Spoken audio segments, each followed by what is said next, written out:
Okay.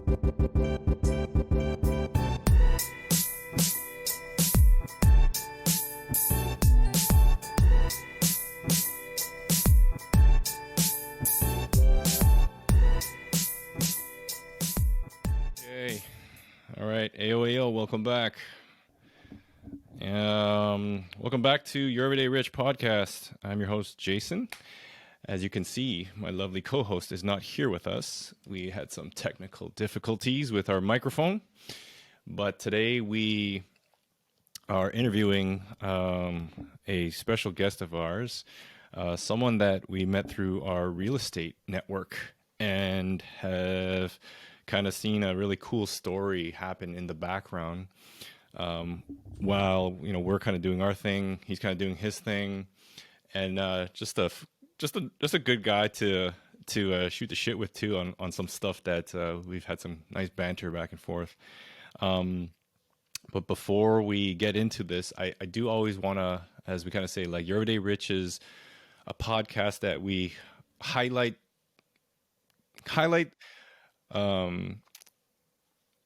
these couch conversations and living room conversations surrounding financial literacy and how you can make the best decision through investing and business and really doing the best you can in terms of like your career and all that stuff and navigating all these cultural norms, being an Asian and all this stuff growing up. So, but we do highlight businesses, and today's show is going to be highlighting Portraits on White, our good friends at Portraits on White. They are the hands down the best photo booth in the GTA. Go check them out. I won't give a spiel. Classy black and white, the best. Just go check them out.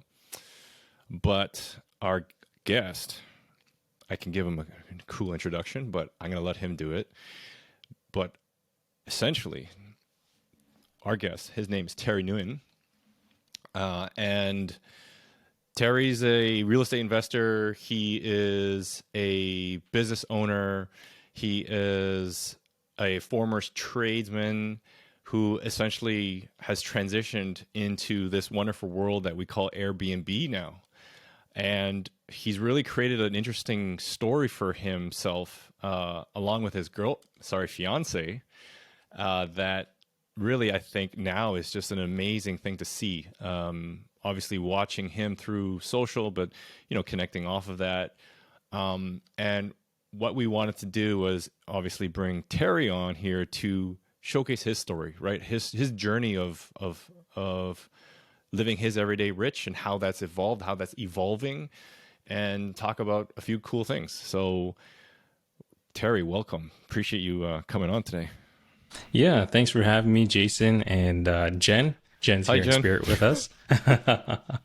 Yeah, thanks for having me on. Yeah, I've known you guys for, I think 3 or 4 years now. Yeah, through the real estate investing circles. And that's how I got to know Jason and Jen. They actually called me out to do their pot lights in their kitchen one time. Yeah. Yeah, that's so true. Yeah. Which are still going strong. So thank you very much for that. Yeah, no problem. But yeah, so my short little story is I was an electrician. I still am an electrician. Obviously, the skills haven't gone away, but I don't practice anymore.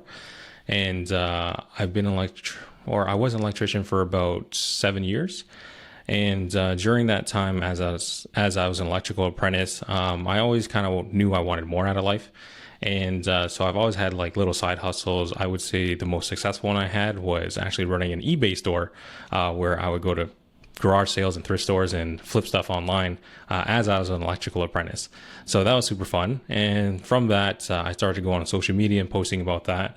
And through social media, that's actually where I met my first joint venture partner to buy my first investment property in March of 2019.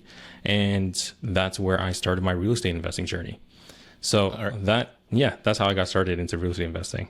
Okay, a lot to separate there and break apart into little nice pieces that I like to share with people, because not everyone goes from trade to real estate, trade, eBay, and then real estate, and then doing what you're doing. So one thing that I remember it actually caught my attention was this eBay store, right? So we'll get to that, but trades.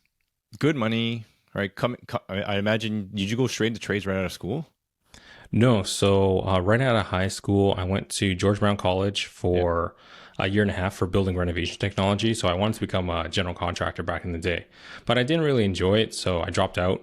I never finished college, and I worked actually at Honda for about 4 or 5 years as a service advisor. So I'd be the guy at Oh, the front desk, yeah. and you would come up to me and be like, "Oh, hey Terry, there's something wrong with my car. Can you have it checked out?" So I'd be the middle person between the customer and the technicians. So I did that for about 4 or 5 years, and at the tail end of things, I was playing mechanic apprentice for about a year or two, and then from there I jumped into being an electrician. Oh, nice. Yeah. So, okay, that's pretty cool because like I think what we see now, and you've probably observed this, is that this whole trade industry, when I was growing up, it was really frowned upon for whatever reason. Whether you were immigrant, non-immigrant, there was this big push to like, oh, white collar jobs, white collar jobs. Whereas as I was kind of going through the motions of school and coming out of that, and then meeting obviously very successful tradespeople in different industries, I realized I'm like, I think I got this all backwards actually. You know how much money my like these trades guys that I was working with, they would show me their paycheck and I was like, what the hell am I doing wrong here? You know what I mean? Yeah. And obviously now going through the construction industry in terms of real estate and all that, we see how pivotal that trades are, especially you as a Sparky, right? Hmm. I'm gonna refer Sparky, right? So I mean that's a term for if everyone else, doesn't know, that's an electrician, Sparky. Um, but yeah, that's cool. I appreciate you sharing that here. So good money, high demand. Then you do that for a few years. You get into the residential side. So are you helping, like doing electrical work in commercial and residential at this time? Yeah, so when I was an electrical apprentice, I worked for non-union outfits, and those outfits did anything from, we didn't do like regular residential or like subdivisions or anything like that. We would do like custom multi-million dollar homes, but mainly the bread and butter for those companies was commercial and high rise. So it would be anywhere from, I think the latest project that I was on before I went full time into real estate investing was a 200 250 unit retirement facility in Whitby, Oh, Whitby or Oshawa. Yeah. So those are the types of projects that we were a part of. Shoppers Drug Marts, high right. There was a building near Casa Loma that the company did, and things like that. But it was mainly commercial that we okay. went into. Okay, awesome. It's kind of my world in my nine to Yeah. five too. So I can totally relate to what you're saying. So, Yeah. um, all right. So trades, then we're gonna get to your eBay story. But before we do, Hmm. part of why we like to highlight and obviously bring on guests like you is to kind of go through your story, right? And how that revolved around like finances and money to kind of give some context, right? Because everyone's got a story to tell, and although you're depending on how you were growing up, it might be a little bit different, it might be similar, but the whole idea is for hopefully someone that can connect, right? So I want to get this straight. So Nguyen, right? That is a Vietnamese name. Yeah. So Vietnamese, the culture of Vietnamese growing up, what was that culture like, and that upbringing around making money, saving money, and also investing money? Like, can you describe kind of what that dynamic was growing up? Yeah. So, being Vietnamese, I'm second generation. So I was born and raised in Canada. Yep. My parents did immigrate from Vietnam during the war. So that was the mentality that they had coming over here. And they were, late teens, early 20s, coming here with like $2 in their pocket. And this was back in the 80s. And their mentality was just hustle, hustle, hustle, because there was really no time to not hustle. One, because they barely spoke English. Two, because no one really looked at them, because they were immigrants. And so that mentality throughout the years, when I was growing up, definitely did rub off on me. And seeing, my mom raise 4 kids, with my aunts and uncles, and my dad working 3 or 4 jobs, for the first like decade and a half of my life. So that definitely subconsciously rubbed off on me. And it's only been within the past few years that I actually start to realize why I am the way that I am, because I never really thought about that, right? And I feel like that's kind of prevalent in Asian cultures. Like, you don't really talk about the deep emotional things.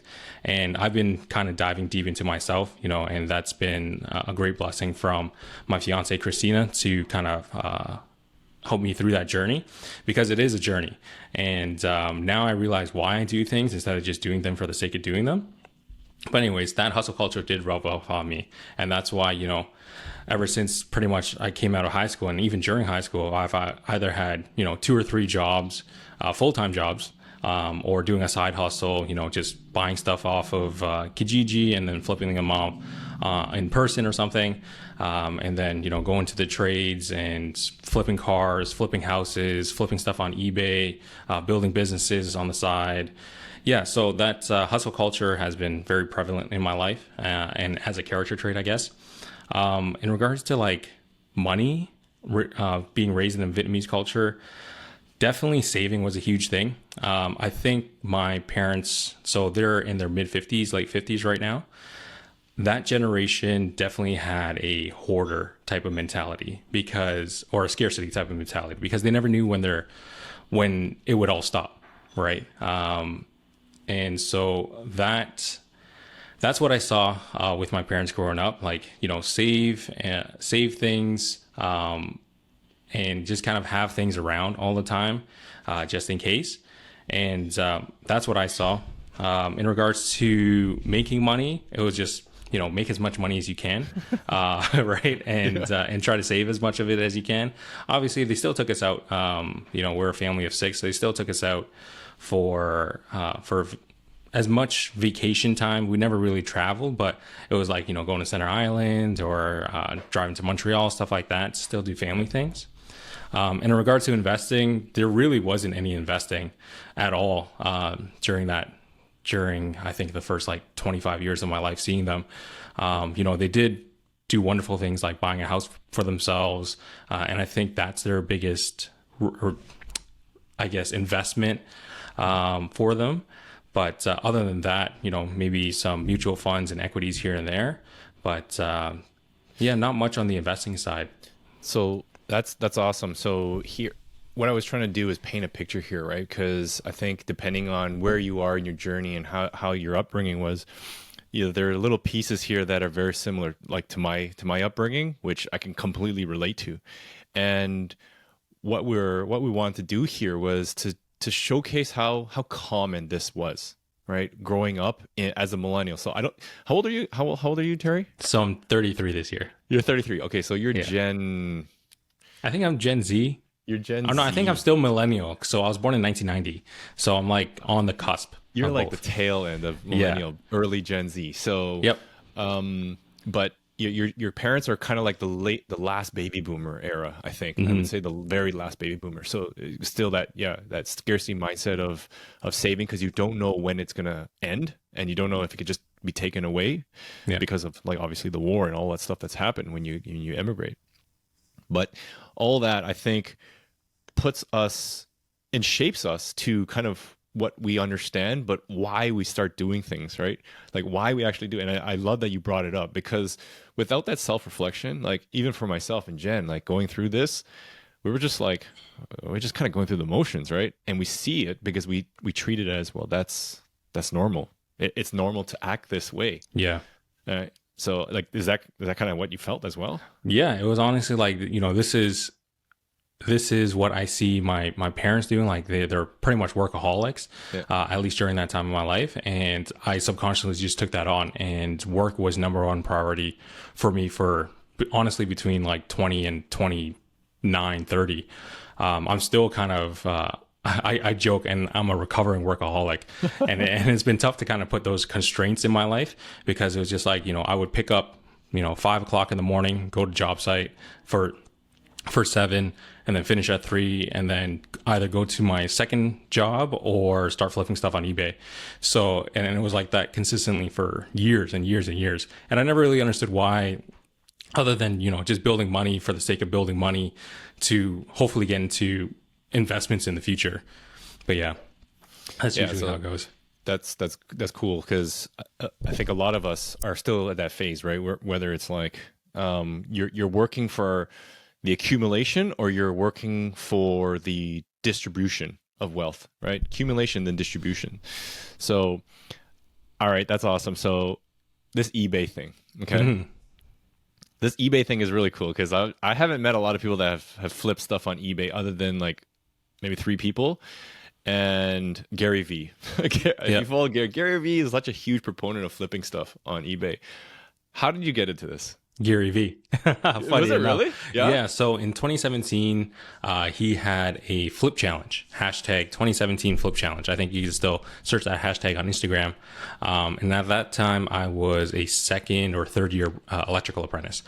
And I saw that and I was like, you know what? I have some cash. I could try this out. If this guy is really showing, I could buy something for $5 and flip it for, $50, that's great, right? And it seems like it's not like a lot of time.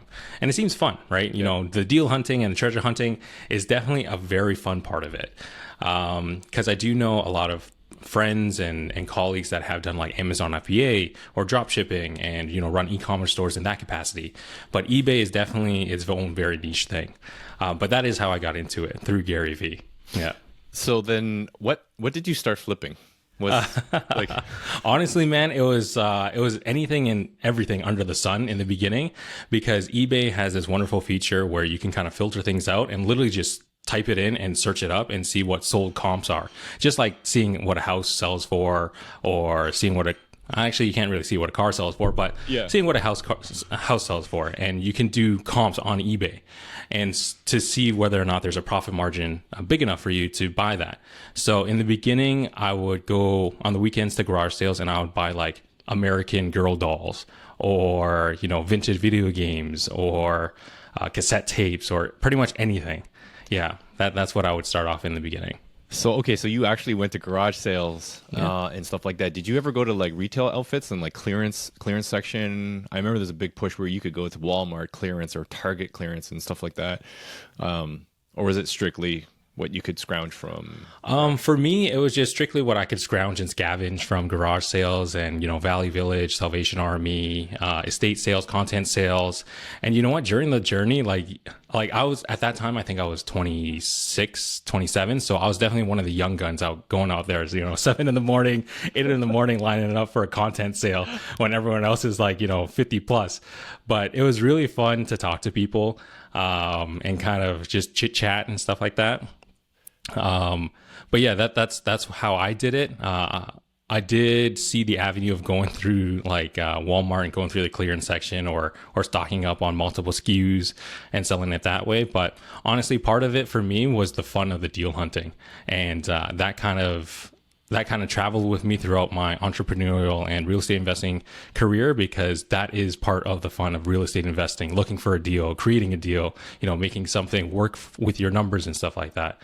But yeah, that's how it went. Okay. All right. We'll leave off this eBay thing. There's so many more questions, but I want to get into kind of like the meat and potatoes of like your journey here, right? Yeah, sure. So, Actually, you know what? Can I share one story? One crazy cool yeah, man, eBay of course. story? Yeah. Yeah. So one of the greatest flips in the beginning, and this might sound crazy, but I went to Valley Village in Markham, and I bought these Sony cassette tapes for $7 Canadian, right? And I had an American and Canadian eBay store. Was this the Maxwell? Is this the Maxwell red and gray? Yeah, something like that. Yeah. Okay. So Maxwell was kind of like, as I learned, Maxwell is like a lower brand, but if you get like but if you get some like sealed, they have to be sealed, but these ones were like a particular model number and whatever. And anyways, they were Sony. I think there was like 4 of them, and these are just cassette tapes, brand new, sealed from way back when. And I bought them for $7 Canadian. I listed on eBay, and they sold within 24 hours for 500 USD. Yeah. All 4 or all 4? Yeah, no, all four. Holy Each that would have been crazy, but literally it was from $7 Canadian to 500 USD back at that time, and I think the conversion rate at that time was like 1.4, 1.5.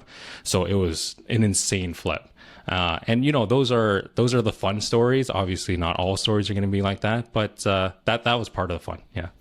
This is the cool part, where when we get into these kind of journeys and ventures where a lot of people will be like, oh, that's kind of a crazy idea, right? But Hmm. as you go through this, there's all these particulars that no one will ever really understand unless you go through it and Yep. you figure it out yourself, and you kind of get these kind of nice gems.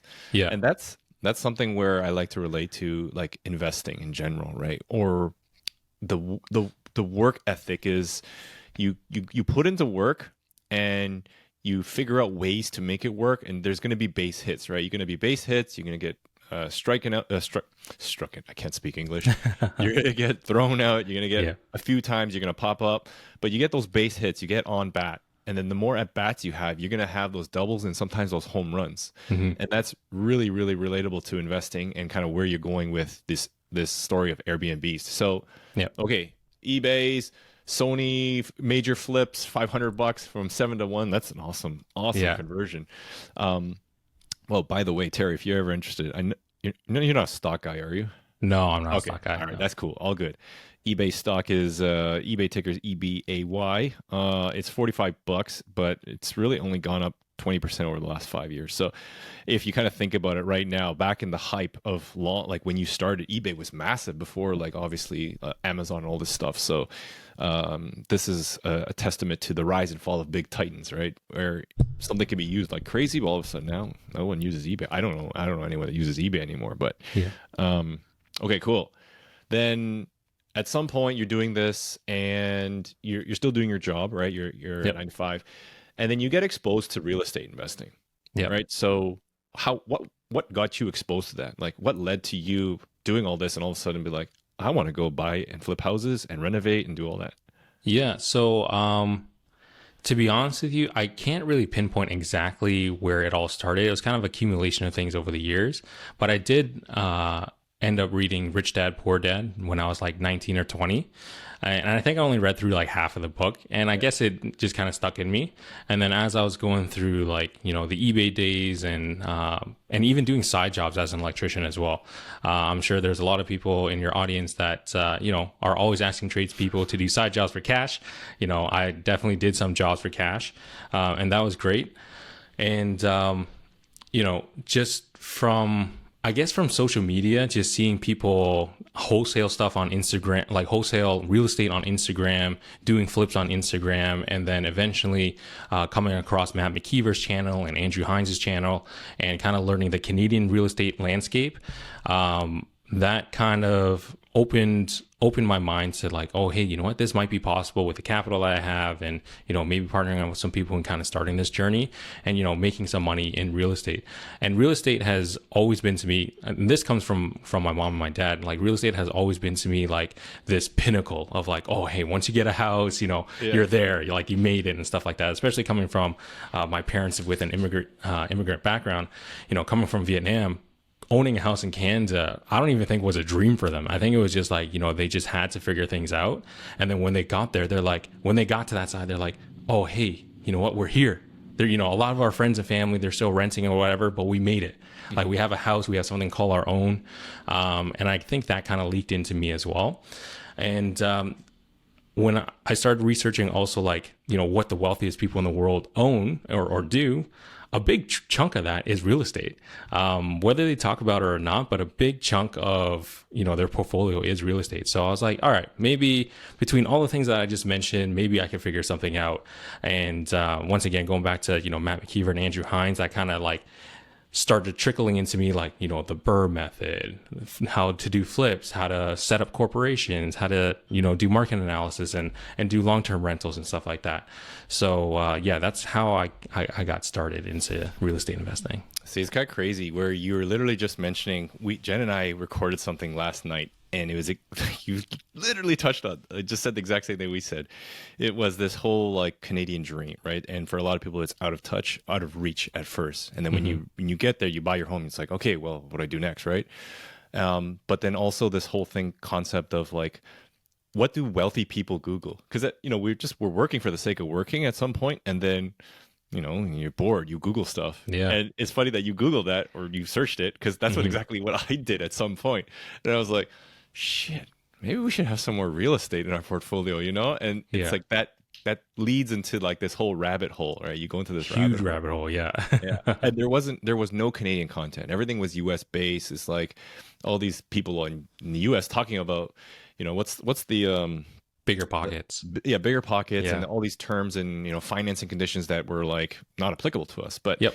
yeah, it's amazing that what you can do is when you have this little curiosity and kind of dig a little deeper, right? Then you're like, ooh, ooh. Yeah. So then, okay, you're getting into this. You mentioned a lot of things, right? Not everyone, I think, that listens might know what burr and all that stuff. And we won't get into it, but Yep. did you start with long-term buy and holds? Did you do flips, or did you do a combination of those before you got into the more like complex things like a burr and all that? Actually, we started off with a burr from the get-go. Oh, straight on, right? Yeah. So, one of my very first partners, we met through Instagram, while I was flipping stuff on eBay and he was selling stuff through Amazon FBA. Our pages kind of like matched up, and, we realized we were both in Ontario, kind of had similar goals. And, we purchased our first property together, JV'd on it. So joint ventured on it with one of his buddies. And, we did that March 2019, and that was for a house we purchased it sight unseen in Hamilton, with the intent of converting it from a single family to a duplex and to burr it out. Yeah, so that was our first deal, or my first deal. Talking about jumping straight into the deep end, huh? Yeah. Holy shit. Man, good for you. That's awesome. You hear a lot of these stories too, right? And then there's like two sides, like where it's like you kind of dip your toe in it, or you just fucking jump in. So Yeah. okay, sight unseen, you do a burr, and the cool thing is you obviously have a construction background, right? So Yep. out of, I guess, your two partners, Yeah, so my two partners, yep. you are the boots to the ground kind of thing. Is that kind of how you set it up? No, actually, we were all, 33 and a third partners and Whoa, everything. okay. Capital. So those other two guys, they were also in the construction industry. So we all had like a very vast knowledge of construction, like very, very vast. And so it was fairly easy for us to kind of figure things out as we went along that project. Yeah. Okay, cool. So you do a burr, and then is that burr still in your portfolio? Did you flip it, like burr it and then flip it, burr sell it, or refinance to yourself?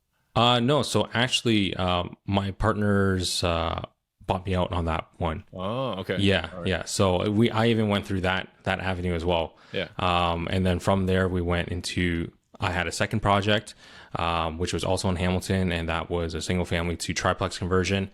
And then we refinanced that out, held it for a couple years, and then we ended up selling it at the peak. And then from there, I think I've done in total like 8 to 10 deals in 3 or 4 years of active real estate investing between flips and burrs. Yeah. Oh, nice, awesome. That's so if you're thinking in terms of contextualizing what 8 to 10 is, now 8 to 10 sounds daunting, but when you kind of get into a snowball effect and you ride the market environment, it goes pretty quick, especially when you got like ambitious guys like you and your partners that are kind of like, let's go, right? Yeah. So, all right, I do have to ask. So you did 8 to 10 flips, and they were kind of through 2019 to 2021, like 2020, right? This whole, like you said, peak, right? Yep. Did you get into any of these conversions or flips in between that cycle when it after the peak? Like was there any point in time where you were entering and you're like, okay, we got to stop this now because now it might not be favorable?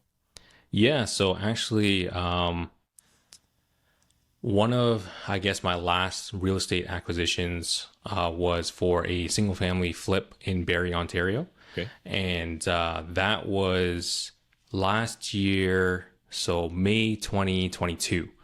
And as we all know, interest rates were like going up every single month and stuff. And I was kind of itching to get another deal. Like we had just sold a different triplex in Hamilton at that time, and I had nothing on the plate.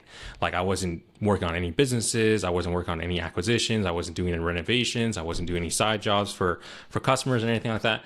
Everything was done. Yeah. And I was just itching to do something. And so the numbers kind of made sense. And I went through with putting down a deposit on it, and it was supposed to close in August or September last year.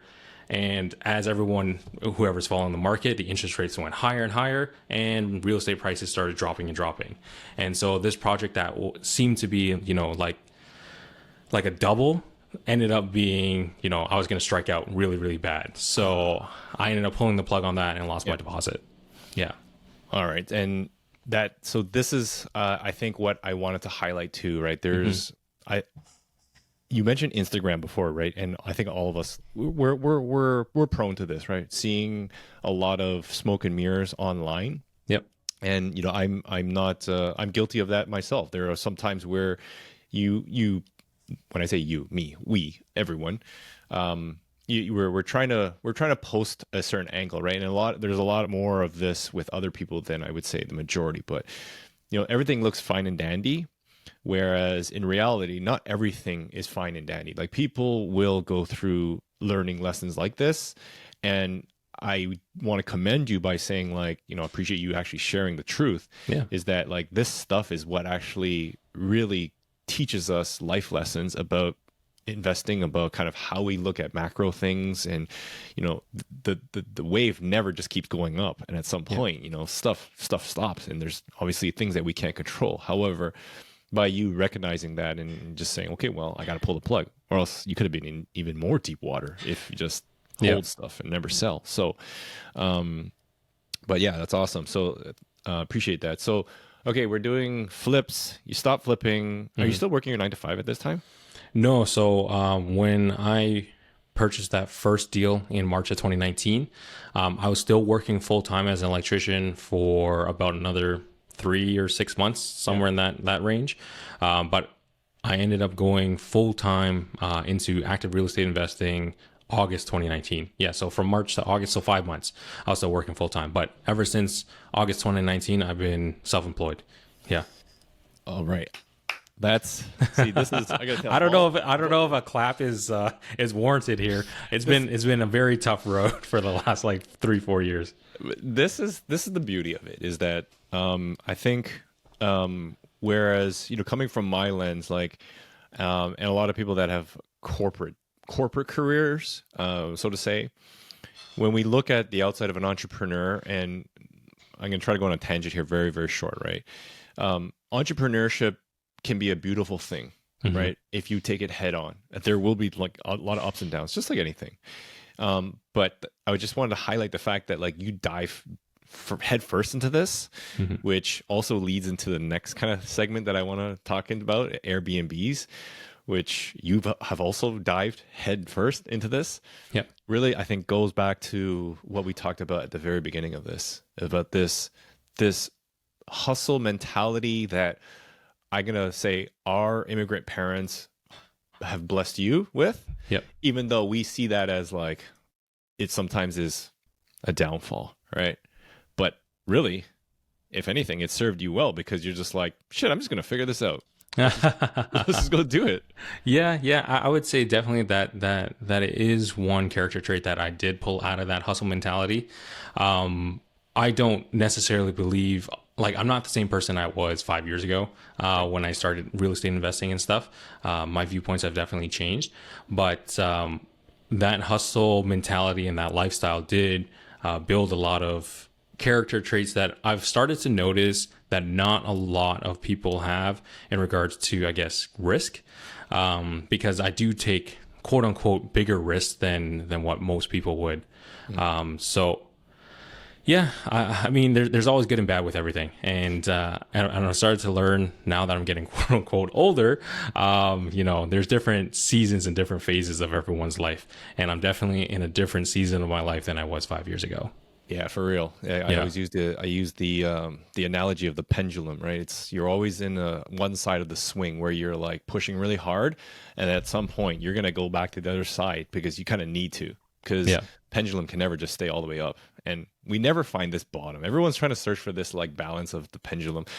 I'm kind of doing this on camera because we record this on YouTube too, right? So it's like, so then, okay, so this whole thing about you've changed over the last couple of years. What's changed, Terry? Because that's the cool part that I want people to understand, right? Because we go through this journey of the motions and try to figure out, well, what's changed? Like, what's changed in your investing? What's changed as a person? What's changed in my investing? or as a person, they're fairly similar. It's more, instead of saying yes to everything, I actually consciously say no to a lot of things. Like when I started real estate investing, I would say yes to almost every opportunity that came to me. And I would have that shiny object syndrome essentially. So, oh, hey, Terry, do you want to partner on this? Oh, hey, Terry, do you want to do the electrical for this? Oh, hey, Terry, what do you think of this deal? Do you think we should flip this deal? And I'll be like, yeah, we'll figure it out. Let's do it. Let's do it. Let's do it. And, and I have to say, by the benefit of where the market was at the time, I came out fairly scot-free. If I was doing all that stuff in today's current environment, I would not be walking away scot-free. So that's why I have changed, because I realized that, I got lucky during that time, and the calls that I made back then, I wouldn't make those calls today. And that part really made me realize, hey, you know what? I can't say yes to everything, because saying yes to everything is just it's gonna ruin my free time, and it's gonna ruin my, relationship at home and all these other things. Right. So I'm starting to realize, like, there are other things other than, the hustle culture and the money and the investments that are more important in my life. And this goes back to what we were talking about before on how, I just kind of did things to do things. And now I do things with intent and with reason. And, this kind of gives a good segue into the Airbnb arbitrage business. Like I said earlier, between May of last year and August, I didn't have anything going on except for that one deal, which, I lost out on. But I was also looking for something that was cash flow heavy, because as you know, as real estate investors, we kind of get sold on cash flow investing in the beginning, right? And I feel like that is tough to accomplish, especially in the early years of cash flow investing with real estate, unless you have a significant down payment or something. But anyways, during that time, I was trying to figure out a business that was cash flow heavy, that, didn't require that much capital, and also didn't require me to be, boots on the ground and on the tools anymore, because I wanted to transition to a different part of my life. And that's how I got into the Airbnb arbitrage business. Yeah. So a lot of things you said there, which are really cool. So, and we're going to get into this arbitrage thing. So essentially, I'm going to let you explain what arbitrage in detail. The high level arbitrage is Airbnb arbitrage is this concept where you rent a property off of a landlord, and you essentially flip that onto Airbnb or a platform that you can re-rent for a higher price, and you profit off the difference. So the key thing there is you don't actually own the asset. You're literally arbitraging it by renting it and then re-renting it higher. So that's cool. Okay, a lot of things here to go into this Airbnb. Now, you go into this. Now, Airbnb. So is this something you saw it obviously as cash flow heavy? And I want to preface that you mentored under Aaron Bay and Carson Howe, who in the real estate world have really created a replicable, demonstrated successful model, which I think when they were doing it, a lot of people are just saying, this is not going to work, right? Mm-hmm. And so you came at that, you started this. Did you do it before mentoring with them, or did you do the famous Terry and just dive head first? Famous Terry and go head first. So I started mentoring with them December of 2022, so about 7 months ago. Yeah. And before that, they were part of the inspiration of me searching down this business model. Okay. During that time, a little bit of a flashback. It's during that time of when I was deciding what to do and figuring out like Airbnb arbitrage and stuff. I was actually looking at other cash flow businesses or just businesses in general. And I almost pulled the trigger on purchasing a construction bin business. So, those companies that drop off bins in front of your house when you're doing renovations and stuff. Yeah. I almost bought one. Some guy was selling it in Mississauga. And he had 3 trucks, about 70 bins. He wanted like $450K for it. I ran it with my accountant, and he's like, yeah, this isn't worth $450K, So, but I was actively looking for either to start a brand new business or to acquire an existing business and kind of make it more profitable. So when I was going down that avenue, the Airbnb arbitrage started popping up on my socials, and Aaron and Carson, I had known of them for a while, and I started kind of going down that rabbit hole. And then there's a bunch of other Instagram people that I followed, and I was like, hey, you know what? For the amount of money that I would have invested into starting a new business or acquiring an existing business, why don't I just start this business and try it out? So before I joined the mentorship, I actually started my first arbitrage deal in Pickering, Ontario, where we are leasing or renting out a 4-bedroom, 2.5-bath, single detached house. And then we put it on platforms like Airbnb, VRBO, and then we just re-rent it out. Yeah. So, okay, a lot of emotions you're probably going through this, right? And I know you go head first into all this stuff. So this risk thing is not really there with my man Terry, right? But I'm trying to get better at that. Let me say that. I am getting a lot better than that. And instead of just saying yes right away, I'm like, yeah, but let me verify some things before, we put some money down on the deal. yeah, exactly. And that's the thing whereas in social media, there are a lot of people on social that will talk a big talk and show all these glitz and glamours, but when you kind of you peel back the onion, you hear and you talk, and because this world is really small, the network's small, you're just like, yeah, you know what? No, not so much. But this is not towards anyone that you're working with or anything like that, right? But what I'm saying, what I want to get to here is, okay, so you get into this now with Pickering, right? And you're like, okay, you weighed some risks, and you were like, okay, this makes sense financially. It makes sense, like in terms of what you said, capital, right? You don't need a lot of capital because what are you putting the capital for? Can you? So the capital is just for first and last month's rent. Yep. Just as if I'm a regular long-term tenant. And then for furnishing the property, photos, labor to install and set up everything. That's what the capital is for. So for that one, I think it costs about $25,000 to set everything up. Okay. Yeah. 25 grand, 4 bedrooms. And how big is the house? Kind of like 3,000? Yeah. So it's a 4-bedroom, 2.5-bath, 1,800 square feet. Oh, okay. Brand new build. No one's ever lived in it before. It's like one of those new subdivisions. Okay. Nice. Okay. Awesome. So 25K, a little bit of sweat equity. I assume you're going to get your team, your power team of cleaners, handymen, handy people for all you woke people out there. Yep. Who else? Electrician.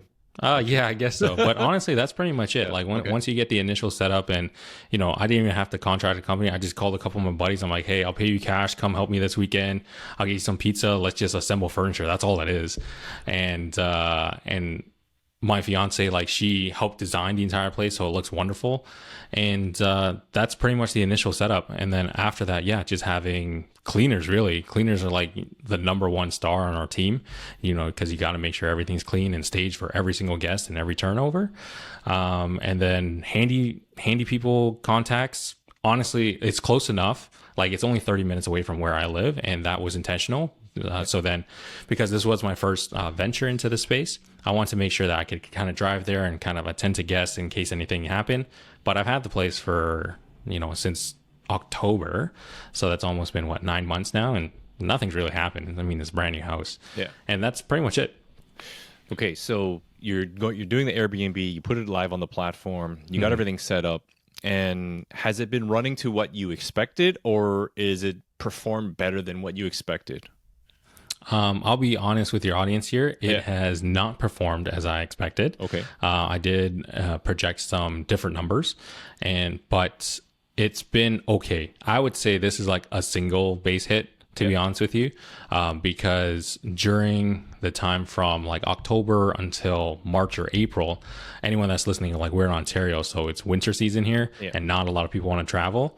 I got fortunate enough that someone rented out the place for 3.5 months, so that covered our costs and put a couple of shekels in our bank account every month, but not to the extent of, oh, hey, I'm making $2 or $3 grand a month every month. It's just not like that. It's a very seasonal and cyclical business. But now that it's June and we're in the summer months, we are profiting about $2,500 to $4,000, depends on if we're in June, July, or August, and we have bookings already for that. So that has been better than what I expected for the summer season, but worse in the winter season. Yeah, that's fair. And I think what will happen, I think this is with any business, is that we do our best to project, right? Same with as an investor, we project what we think we know, and there's some variables that obviously we can't control, like government, black swan events, weather, all this crap, right? But then like you were mentioning, right? You get the singles. The singles enough just to get at bats, and every once in a while you're gonna get those doubles and everything, Mhm. which leads to you figuring out, okay, you know what? I'm not going to use this type of bat anymore. I'm going to try a different bat. And I'm actually going to change my stance in a little bit. Sorry, these are just cheesy sports analogies that I like to use. I should have used a billiards A technology. billiards one, yeah. Billiards, yeah. I'll get to the billiards thing. I Yeah. really want to talk to you about that. But then, okay, one point you go, okay, I got Pickering now. And at this time, now are you thinking about expanding somewhere else? Is this while you're with Carson and Aaron, or So this all happened like really, really fast. okay? So we got the keys to the Pickering place October 15th, and I was planning to expand the company in Ontario and actually scale it in Ontario through the through apartments or through condos. And then Aaron had posted that he would be releasing a mentorship group, I think at the end of November. And I was like, hey, you know what? I can learn from this guy. I've been following him for a while, and his numbers that he posts are quite staggering if anyone follows him. And I was like, you know what? Let me just get around him and Carson and, just absorb what they have to teach. And so I joined the mentorship in December, and I was looking at some markets in Ontario, and I was going to scale the business in actually Kitchener-Waterloo. And I had a good contact that I could have gotten anywhere between 10 to 15 brand new condo units to do this arbitrage model. And I ran it across Aaron, and we went through the numbers, and it kind of didn't make sense too much, right? Yeah. Just because like it's very seasonal. So, and the rents in, Kitchener-Waterloo and in Ontario are just, astronomical. Yeah. So the spread there wasn't that good. And Aaron and Carson had, ventured into the States recently, and there were a couple other colleagues in that group that have been in the States with long-term rentals or short-term rentals for a while. And so we started poking around there, and we ended up landing in Arizona, and specifically in Phoenix, to kind of do our next arbitrage deal. So we went from Pickering, Ontario to Phoenix, Arizona, and now we have roughly 20 plus listings in Phoenix, Arizona. Yeah. I'm sorry. Hold on. Did you say 20? 20. Yeah, 20. Yeah, Okay. 20. Yeah. All right. So 20. So again, another. I always want to give people their flowers when like they go into head first, or even not head first, but you find a way to find these singles, and then just all of a sudden it's like it snowballs really quick, right? So that's really cool. And I've seen some of your listings where it's like is really nice. It looks nice, top notch, and you've learned from the best, obviously, in terms of what those trade secrets are and what to do. And now you're in the States, which, as investors, I mean, the numbers have to make sense, right? And that's kind of part of why you went in there.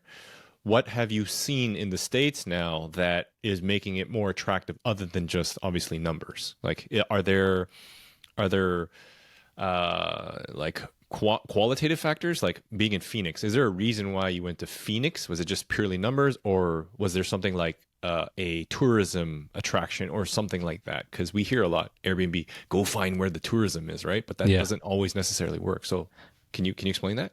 Yeah, for sure. So why Arizona, and if there are qualitative factors to why I chose Arizona? Honestly, in the beginning, like 6 months ago, I didn't know Arizona was a state. That's how ignorant I was.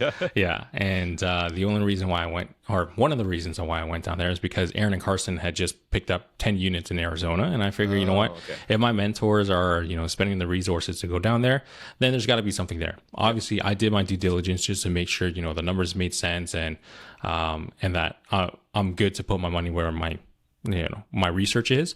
And it worked out. And so I went down to I started calling. I never flew down to Arizona. I still haven't to this day been to Arizona, but I started cold calling down there just to find some leads.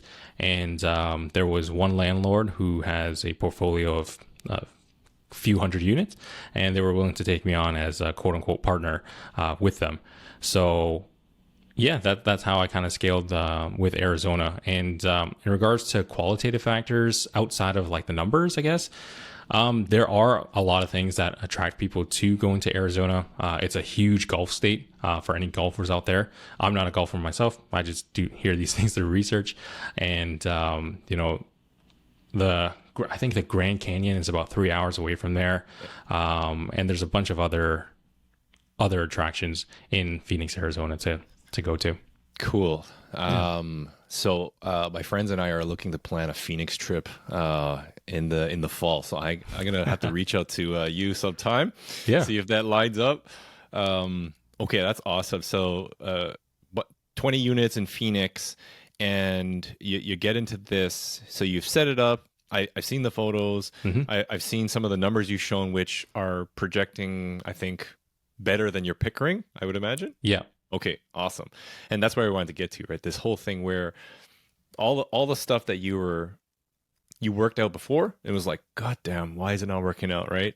But you just kept at it, Yep. and you were keeping at it. So I want to share with people is that you're going to take on these projects and these journeys as part of your life and connect it back to investing, right?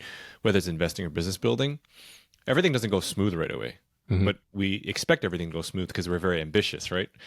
But sometimes it doesn't. And the critical thing is that you pivoted and you leaned on advice from people that have demonstrated success, right? And you basically said, "Hey, let's just go do this. We're going to learn.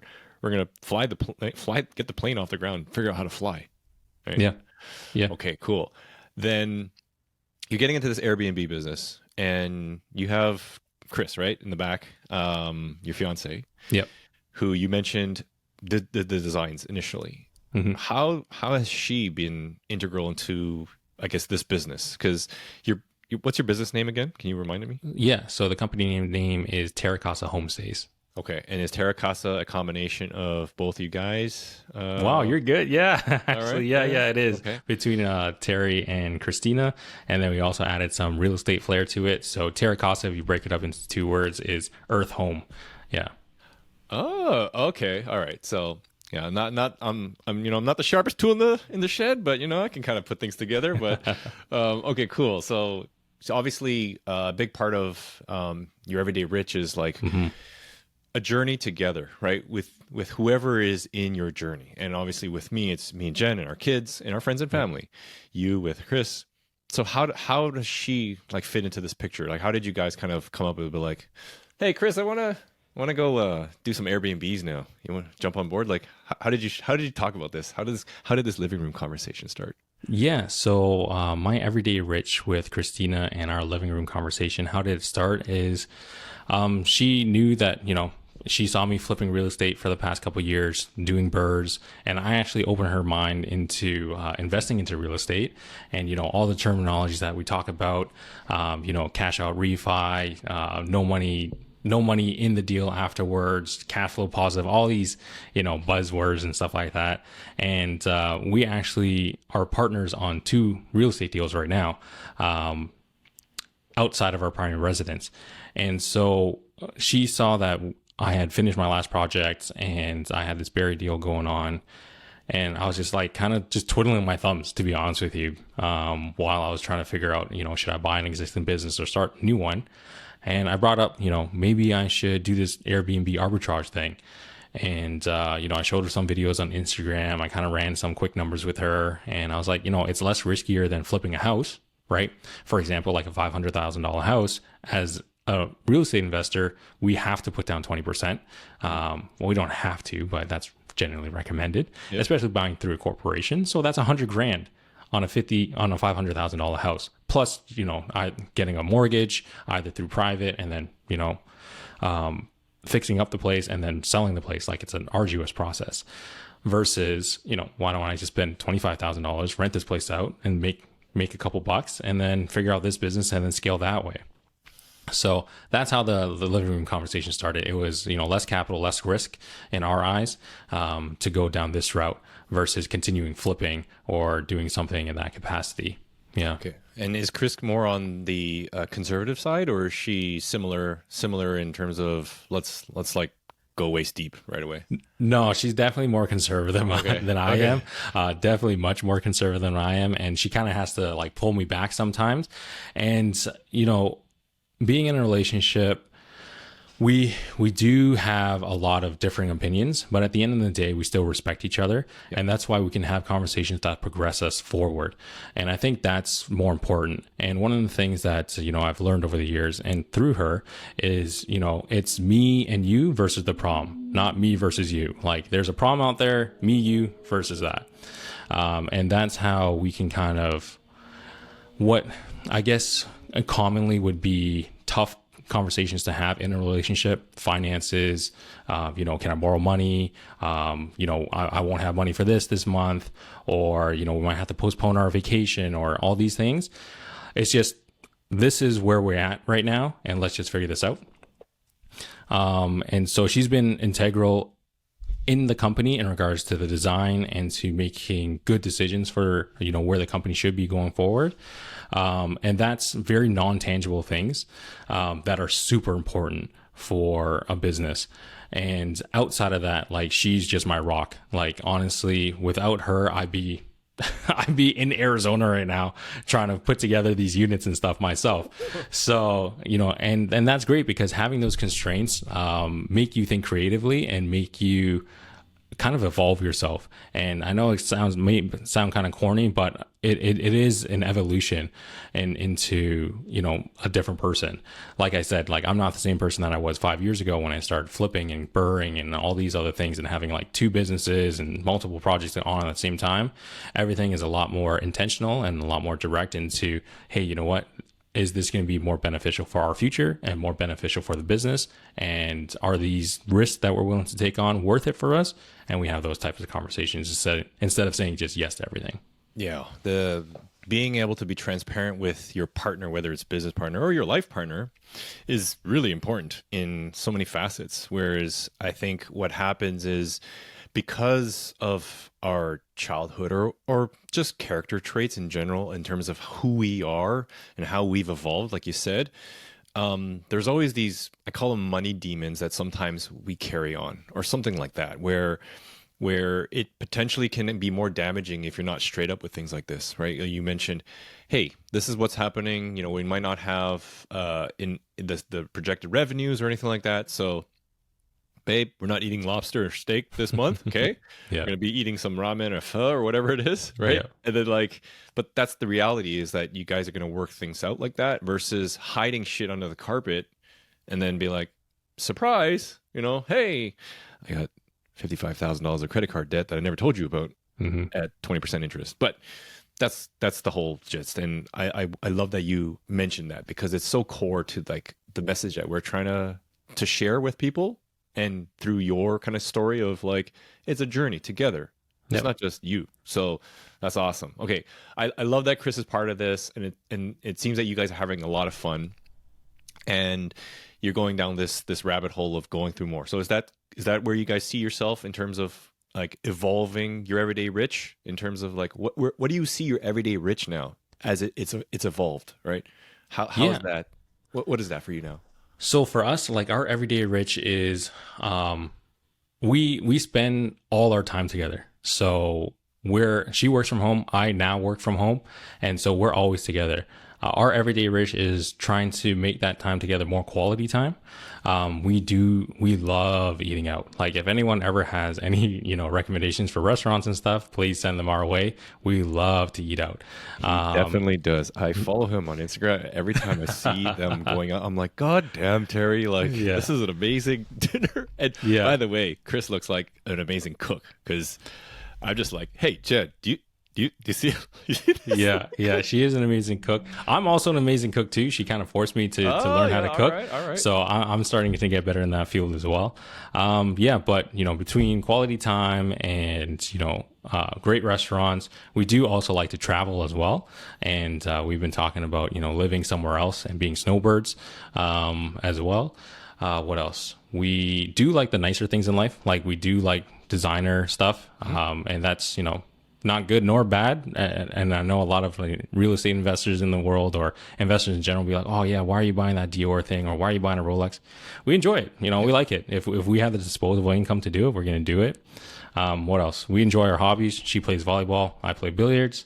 We enjoy our dog, and we enjoy, spending time with friends and family.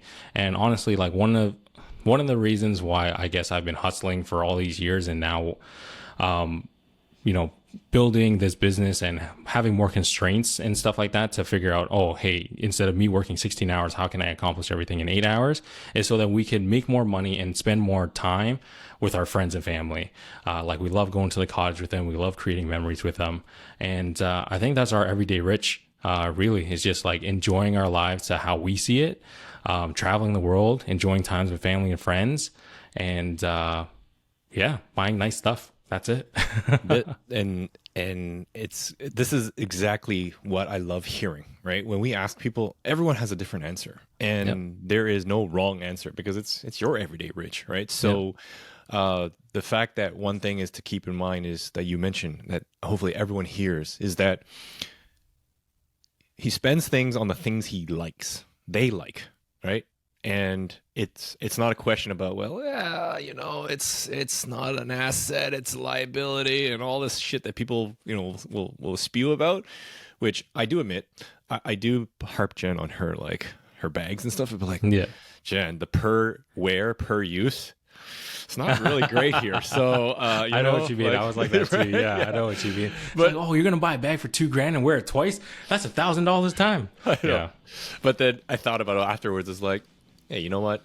If that's what makes her happy, that's fine. And like you said, Yeah. if you can support it without putting yourself in bad debt in that sense, then you know what? Yeah. Be financially responsible. Yeah. And that's the key point. That's the key point I want to make sure is that Terry and Chris aren't just buying this and just Yeah. If you're gonna try and buy like, I don't know, like a $20,000 watch and you don't have $0, then I don't, probably not maybe the best don't buy decision. that. Yeah. It's gonna be your everyday poor here then. Yeah. That's so cool because this kind of stuff really makes my heart go like, yeah, it's awesome, So then, okay, we get to this point where I'm gonna ask you a bunch of questions here on just for fun, okay? Just for fun stuff. Yeah. But you had billiards. You mentioned billiards, and I want to understand. Okay, this is a stereotype, but a Vietnamese guy playing billiards is like ultimate. Like it's like when I was growing up, all my Viet friends played billiards. My Viet and Chinese friends played billiards. It was like smoky billiards, snooker halls, and everything like that. I don't know. Where'd you grow up, Terry? So I grew up downtown Toronto. So I grew up in Regent Park for the first part of my life. Okay. When Regent Park was Regent Park and not how it is now. Yeah. And then we moved to Thornhill and then Richmond Hill, and now I'm in Scarborough. Okay, all right, cool. So none of the pool halls that I went to, so it'd be totally different. But I think they're all the same in terms of the characters you meet in there. So yeah. Okay, you're into billiards. Was this a new thing? Always a hobby, passion of yours? Yeah, always a hobby of mine. I've been recently picking it up over the last year, and now I play at a rec league every week, so it's super fun. That's awesome. So when I grew up, they featured 8-ball and snooker on TSN. Okay. Oh, cool. Like this was broadcasted on TV at like 4:30 in the afternoon, right after like Batman or something when I was growing up. So I would watch billiards for half an hour. And there's this girl called Jennifer Lee. They called her the Widow. Yeah, the Widow. The Widow. Widow. See? Okay. Chinese girl and like, anyways, tall, fucking amazing. And then there's this popular Filipino guy, an older dude. Efren Reyes. Yeah. Efren Bata Reyes, yeah.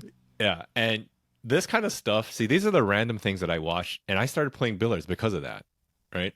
So I'm not good, but my dad brought me out, and here's a little side story, just funny story here.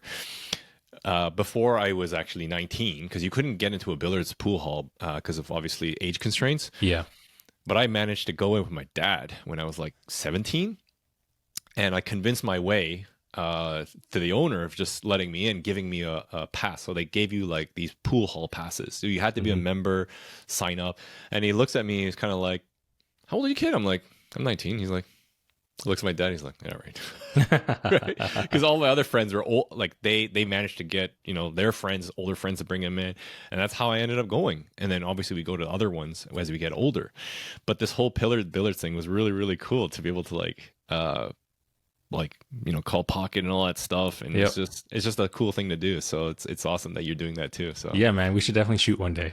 Oh man, you know what? I don't want to break out Lucille. If you know Lucille from Fresh Prince, but okay, cool. I got some questions here, which they're more like the fun part, right? So I call it like your crazy rich Asian segment. So Terry way on his way to Crazy Rich. And please make sure that when you get there, you remember this interview. Okay, hook up Yeah, your for buddy. sure. Yeah, yeah. When I buy a pool hall in Mississauga or Milton, yeah, we'll definitely head down there. Okay. All right. So Crazy Rich Asians, and recently you're the every. Oh God, I forgot it. But okay. Being Asian, Mhm. do you ever hug your parents? In the like in the first part of my life, and when I say first part, like 25 years, I would Yeah. say no. Okay. But I've been making conscious effort to be more, I guess, I don't know. I would hug them more. Yeah, affectionate. It's the same. It's Yeah, more this affectionate. awkwardness. I could totally relate to you. Never did it as well. And me and my brother came up to me. He's like, "Yeah, we should just hug our parents. Just do it, right?" And I remember we're doing this, and they're the first time I ever did this with my mom. I was leaving on a trip after graduating, and the way my mom.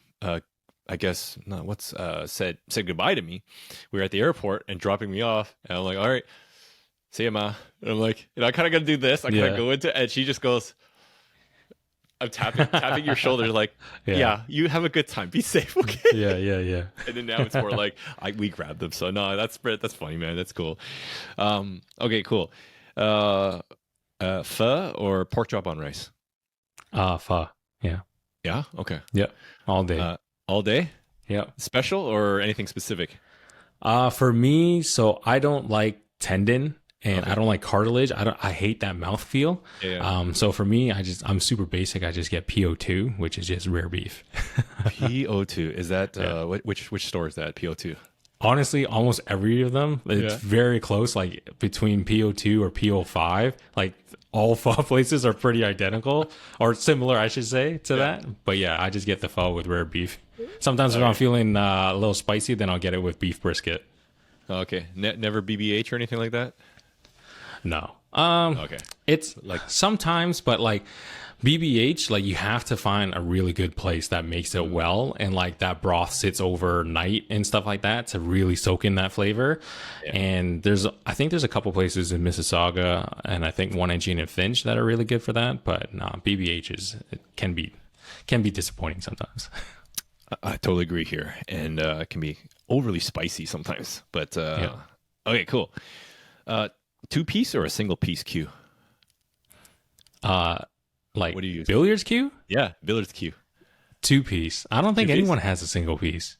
I don't know. That's what I'm asking, right? Like, Yeah, 2 piece. okay, All the people that I play with, yeah, all 2 piece. The only single piece might be their jump cue, but yeah, 2 piece. okay, all right, Yeah. okay, cool. And do you have a custom one, No, I don't have a custom one. No, I just All right, Chris. store bought. Chris? If you're listening, She actually bought me mine for Christmas.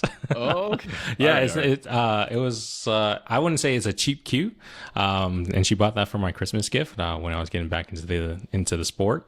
So yeah, I think we're gonna have to brand some Terracasa stuff, Terracasa cues. Okay, have you ever played the 3-ball game at the CNE and won?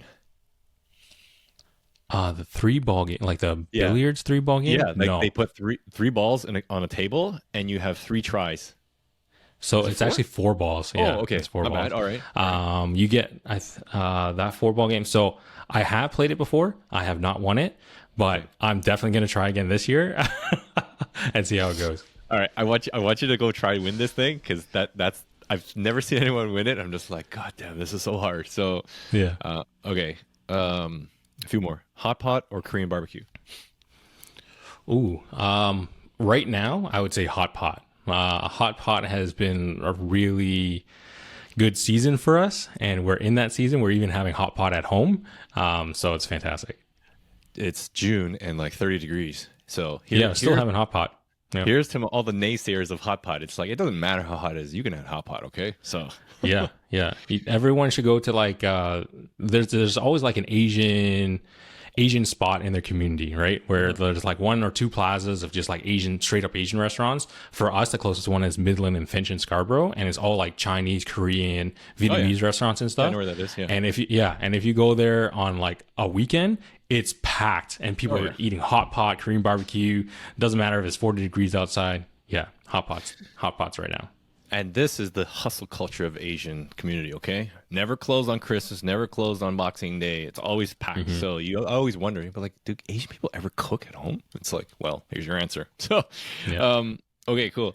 And the local spot for us is actually our house. So if you're ever in town, we'll hook you up with some hot pot in our house, all right? Awesome. Okay, Milwaukee or DeWalt? Team Red Milwaukee. or Team Yellow? Okay. Milwaukee. All right. Don't even All have to right. think about that one. Sorry, Mike Holmes, if you're listening. You know, Mike Holmes, Team DeWalt gets sponsored by that. But okay, cool. And as a Sparky, going through what you did, what's it feel like to get electrocuted? Because there's no way you have not been electrocuted. Yeah, I've been tagged a couple times.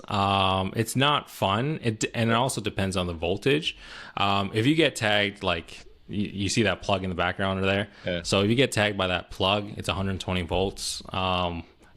It's okay. I would say, What's it feel like? have you ever used those TENS unit at like a chiropractor's office? No. The ones that make it like your muscle spasm and stuff. Oh, okay. Yeah, like a Dr. Ho massage. Yeah, like a pad? Dr. Ho thing. Yeah, like yeah, that. It kind of feels like that for 120 volts. Shout out to Dr. Ho. Shout out Dr. Ho. Markham, my cousin went to high school with a daughter. So, anyways, sidebar. But yeah, that's what it feels like. It just it doesn't feel that bad at 120 volts. And then there's also a lot of factors on how it would make it feel worse or better. Yeah. I'm not going to get into that. But if I've gotten tagged with 347 volts and 600 volts, and I can tell you Damn. that sucks. Yeah. that Damn. sucks. Oh yeah, those are widow makers, man. Holy shit. Yeah, those can be widow makers. I've seen guys like fly off ladders and stuff. Like, it's insane. So it's not just like in the movies; it's real. Yeah, it's real. It's real. And if for some reason you get tagged on like one of the high voltage lines, and this is why you should be really careful, especially people who are doing renovations and like, oh yeah, it's just electrical wires up there. If you get tagged by that, you could die instantly. Yeah. So just heads up. If it's not that, it's the fall, right? So yeah. Okay. Well, with that in mind, how Be do we safe out there, reach kids. out? Yeah.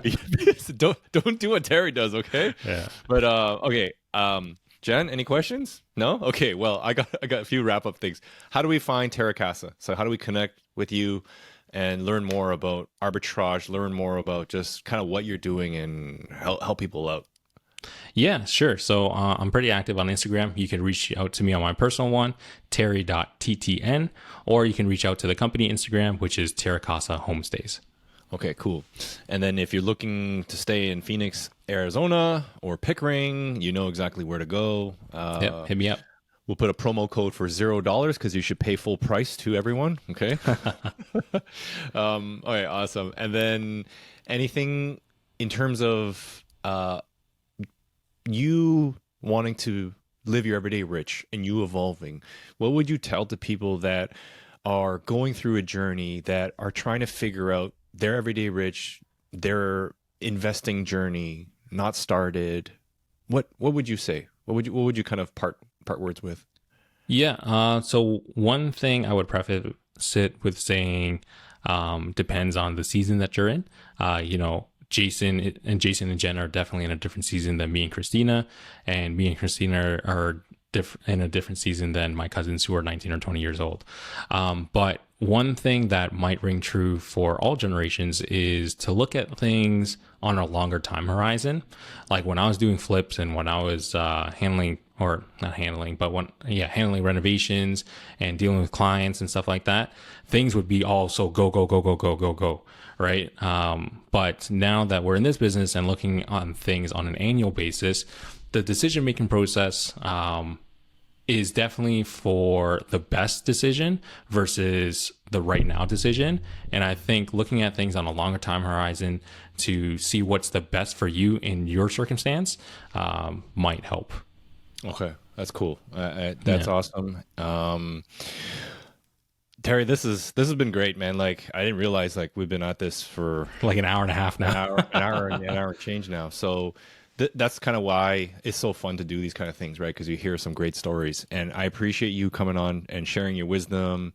You old guy, you 30-year-old old guy here. Yeah.